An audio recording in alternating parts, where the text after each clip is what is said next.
टिका थापा मगरको 2012 सालमा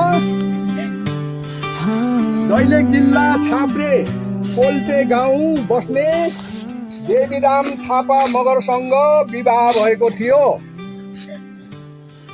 उहाँको 2083 साल जेठ 24 गते सुर्खेत वीरेन्द्रनगर 6 दिनको 3:30 मृत्यु हुनुभयो।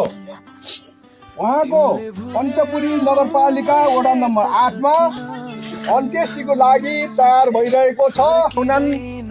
पनि आजबाट उहाँ पितृदेव हुनुभयो।